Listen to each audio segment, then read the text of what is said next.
Woo! What's going on, guys? Ohms Form coming at you guys there with a video. In today's video, I'm going to try something a little bit different here. I'm still going to be reporting the OTAs and the mini camps, stuff like that. I think we just got finished those OTAs. I know I haven't done a video in a while. I'm trying to gather up some information of this short mini camp we had. And I'm probably going to switch it up, but I'm just going to try something right now. It's almost like a trial run. But we had three reporting days of this short mini camp that the Detroit Lions I've just had, and I'm trying to get the guys like Eric Schlitt, John Macaron, Jeff Risdon, Tim Twentyman, Mike O'Hara, Dave Burkett. You're saying Jeff Risdon, like I said, those type of guys that come up with these reports. Jeremy Reisman, all those guys, trying to get all their information, and I'm trying to throw it out to you guys as well. So I'm going to do 3 videos, then I'm going to add a bonus video on the fourth one being kind of like what I gathered from the information of the Detroit Lions, and but I'm doing it all kind of like in one fell swoop, like one video, then you can see another video, then another, then the added bonus video. So I'm kind of behind here. I'm very much behind. I'm going to try to do it on the day of, or at least the next day for my next for training camp. Training camp, I'm going to be more on the ball. This one I was a little bit behind, so I'm just going to try some things. So this was day 1, so this was 4 or 5 days ago. So you guys probably all know most of this, but this is what I gathered from the info from day 1. The offense was shining on day 1.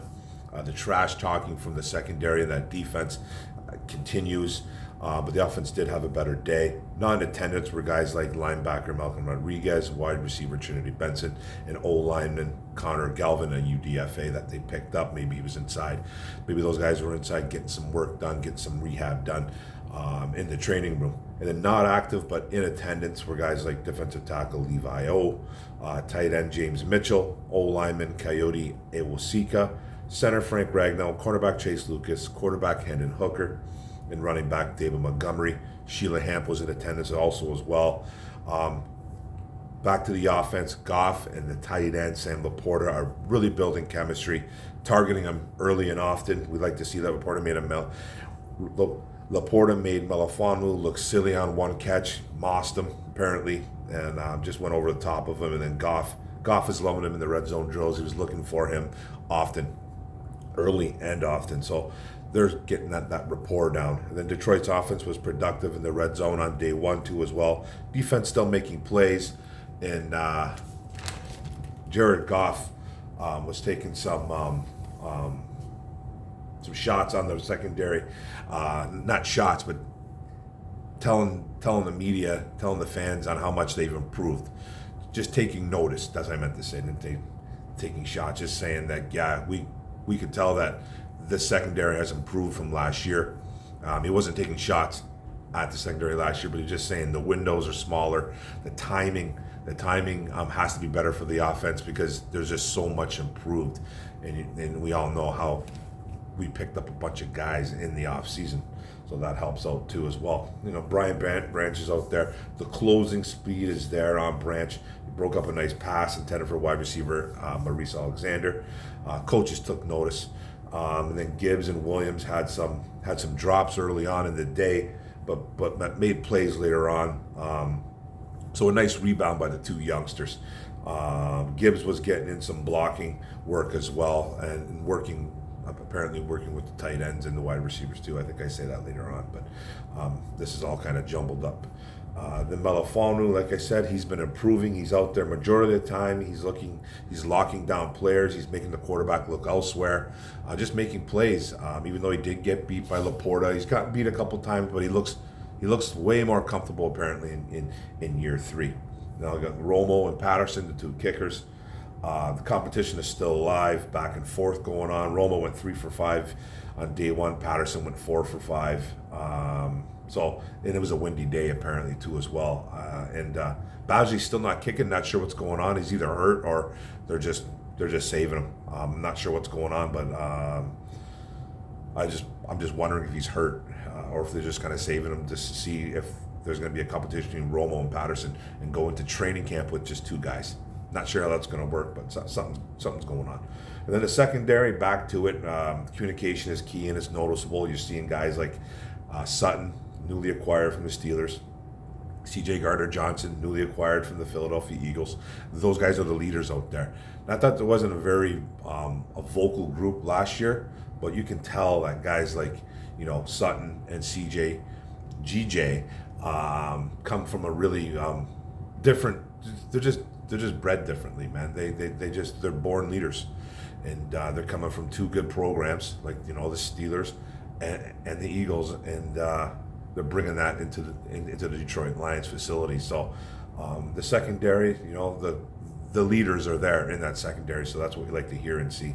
And then we had a Derek Deese Jr. signing, a tight end, a UDFA from last year.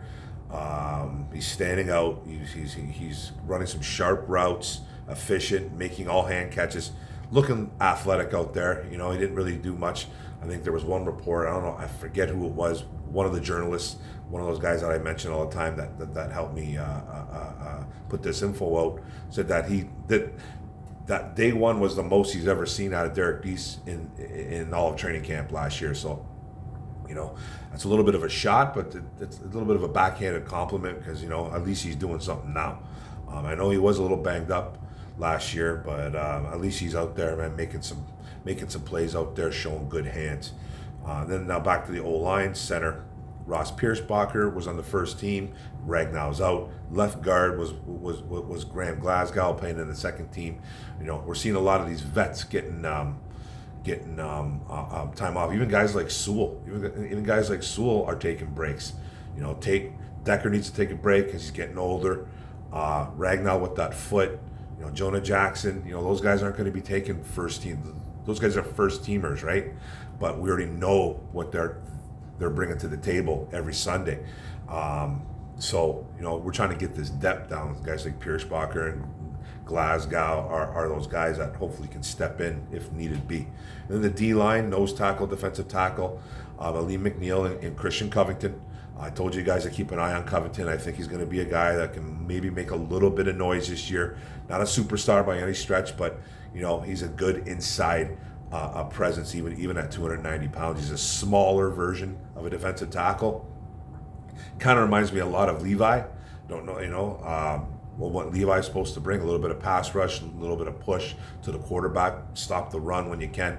But look out, Christian Covington. I'm telling you right now, just the name to keep an eye on. Almost reminds me of the Kaminsky signing of last year when we put a waiver claim in him, and 8 other teams wanted him, and he brought some fire to that D line. James Houston, the outstanding rookie last year, the phenom, working with the linebackers on the third team. Don't panic. Rotating on the second team occasionally at off the ball linebacker. Kind of looks like it's been an experiment with him. We know what James Houston is. He's a guy that's going to rush the quarterback, cause some problems in the backfield. He's not going to play the run well. He's not going to drop back in coverage much, but he's going to have to learn how to do that a little bit, right? Like he did a little bit of it last year. He's doing a little bit of it right now, but it's experimental. We know what he is. He's a dog. He's a guy that you pins his ears back and just gets to the quarterback or gets to the backfield as quick as he can, cause some problems. That's what he is right now, and that's no shade on him. I love what he brings to the table, but he's not a 3-down player, but they're trying to get him acclimated to the linebacker position. That's just what they need to do with him. So, they had guys like Charles Harris, Romeo Okwara, Josh Pascal, all on first and second team reps at stand-up edge over Houston. That doesn't mean that those guys are going to necessarily play over Houston, but those guys are mainly the linebacker, kind of the stand-up linebacker guys too as well that can fill in. So there's going to be it's going to be a rotation. We all know what Houston is. He brings that fierce pass rush, second team reps. So for those guys, now it looks like they're experimenting, so it's okay. Now Gibbs working with the wide receivers and tight ends as well. That's what I said, and he looked like he fit right in. He doesn't look like a guy that's lost out there. He's almost like he's just another weapon.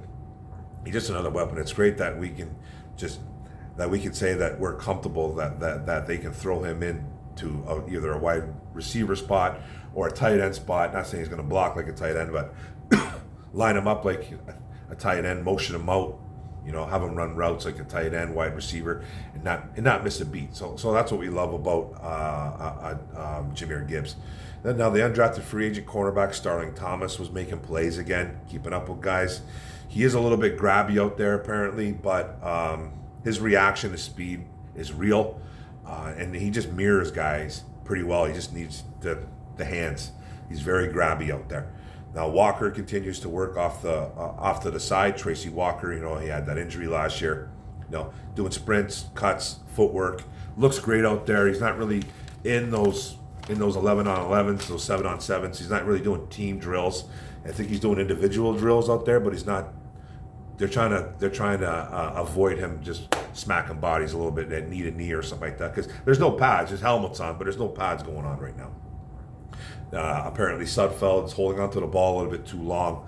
He's the backup as of right now, that QB2 in Detroit. So apparently he's holding on the ball too long. Looks good, inconsistent though, right there. Adrian Martinez, the guy that we picked up as a UDFA. He has some arm strength, but he's throwing ducks a little bit. Balls aren't looking very accurate when he's trying to lay off the gas. Apparently, with his balls, the accuracy is a little better. But when he's trying to zip it in there, his accuracy is a little bit off. So, he's a guy that's got some running ability. He's an okay quarterback, but he was a turnover machine in college. So, something to keep an eye on. Don't know what they're doing there. It could turn into a backup battle unless they bring in a Bridgewater or bring in somebody. I don't know what they're really doing just yet. And then O-lineman, another guy they brought in, Herman Ifeadi.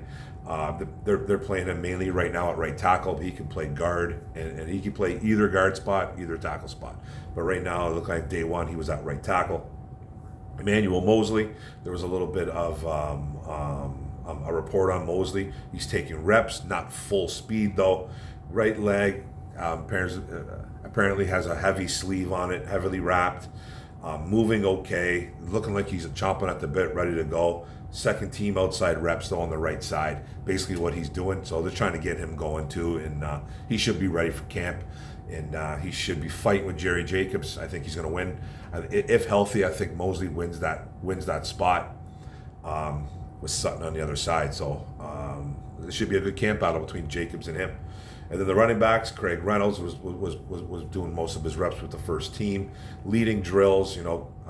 First in line. Doesn't necessarily mean a lot, but sometimes it does when they go through the pecking order. Because Gibbs was like fourth, but it just the way it was that day apparently. But they really want to see what Craig Reynolds is bringing, because I think he's in a camp battle with Muhammad Abraham and Jamar Jefferson. Those three guys are going to be going at it to see who wins that number 4. Don't count out Greg Bell either, who's been looking pretty sharp as well too. And then Gibbs was on the number 1 team too as well, rotating with Craig Reynolds, so that's a good sign as well. Then back to the O-line, Stenberg, Logan Stenberg, who I think is a bubble guy, was playing some center, both guard spots, trying to find out what he's all about. Colby Sorsdal, a 5th-round pick, was mainly at right guard, and then Obinna Eze at left tackles. Nothing's really changed right there. And then back to the D-line, Hutchinson undressed Matt Nelson on I think it was goal line work, I believe they were doing, for a sack in the red zone. It was red zone work. So, and then Romeo batted down a pass as well too. So the D-line coming along. 5-man front, when they put a 5-man front in there, they brought in an extra linebacker. That first one was Julian Okwara. Then it was James Houston. Then it was Anthony Pittman. So they're rotating guys, trying to find some chemistry, trying to find a good unit right there. And then back to some more linebacker talk. Anzalone was at the mic. Barnes was at the will on the first team. Barnes is turning heads, guys. So this is a guy that I told, this is a player that I told everybody to kind of just be a little bit, calm down on him, to just be a little patient. It basically is the word I'm looking for, because I said he was a project coming out. Even though they traded for him in the 4th, I think it was the 4th round, we got him a few years back. He didn't really have a position at Purdue. Played a lot of D-line, moved him a linebacker. So he when he got drafted in the NFL, I was like, he's gonna develop probably into a linebacker. He's probably too small to play defensive end at the NFL level, so they're going to develop this guy. And it looks like he's starting to develop. Now, it's early, but he's making some noise. He's turning some heads. He's gotten lots of praise from coaches and Anzalone himself, saying this guy is night and day from when he came in as a rookie. So good to hear about Derek Barnes. I said he would probably get better by year 3, year 4. But it's a guy that I thought was going to be on the bubble, maybe coming into this year. I really did. I liked that he was going to develop. Hopefully he was developing better, because we saw a little bit more of that in year 2. Year 3 is like, okay, hopefully he does, but he could be a guy in the bubble. It looks like he's not going to be that guy in the bubble, and as of right now. So things can change, but right now, Barnes has got that first team reps going down with Anzalone. Then the second team was Jack Campbell, the rookie out of Iowa. He was playing the mic as well, with Jalen Reeves-Maven as his partner on the will on the number 2. We all know Malcolm Rodriguez is still out, got that quad injury. And then undrafted free agent Trevor Nowaski was playing the mic, and then Anthony Pittman on the well too. Guy that's been around for a little bit. So that was in the third team, those guys, Nowaski and Pittman.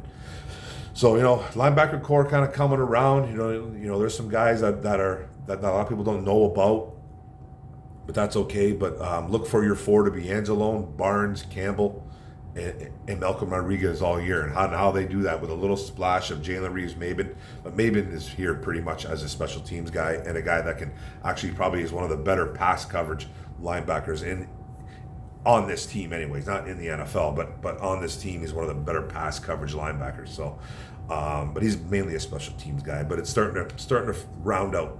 But they're noticing Campbell's speed out there and anticipation continue to impress. Campbell is really pushing for number 1 reps, and he'll probably end up getting it eventually. But it should be a good fight, man. Barnes isn't backing down, so let's see what happens there, and it should be fun to watch. And then special teams, they got C.J. Moore's done. You can cut for the team, betting on NFL games. So he's not the personal protector anymore on punt teams. Call it the PP. So it's pretty much wide open with guys like Brady Breeze, Savion Smith, and even Brian Branch out there trying to see if they can get some special teams work in there, and may the best man win. Who knows what happens there. Then the gunner. This is the last one. First team was Will Harris and Jerry Jacobs. And then second team was Tom Kennedy and Starling Thomas, the 5th, I believe is. And then third is Dylan Drummond and Khalil Dorsey. Trying to get a little bit of speed out there. Trying to get some speed out there. As a gunner, you got to be pretty quick. You got to get off the ball, man. You got to get around a couple blockers and just try to get down there, man. Gunner's not really a fun job. it's not the best job at special teams, but because you get abused. But you have to be pretty smart. You have to know where the ball is in the air. You just have to be pretty good at it, man, and be able to down balls, like whenever you can. And it's a tough job in football altogether. Doesn't sound like it's tough, but it really is. If you're into special teams, it's a tougher part of being a football player, man, and then it's an important one, man. So you can get down there, get the ball, down it on a really good punt, down it inside the 20, inside the 10, 15, the 5, even better, right? So or the first one down, or to make the tackle, or to make the guy change his direction. So it's an important position. So talked about it. This was day 1. Sorry about the delay, guys, but this is how it's going to be. I'll have day 2 out tomorrow, then day 3 hopefully the next day. I might do 2 videos tomorrow if I have time, and then we get to that 4th bonus video, what I think happened during the mini camp. All the info I'm trying to gather. So thanks a lot, guys. Thanks for sticking with me. Appreciate it. Don't forget to hit the subscribe button on the bottom right. Don't forget to hit that notification bell up top. Don't forget to like, comment, share this out. What do you guys think, man? Day 1. I know it was a few days ago. You guys have already seen this, but more's coming.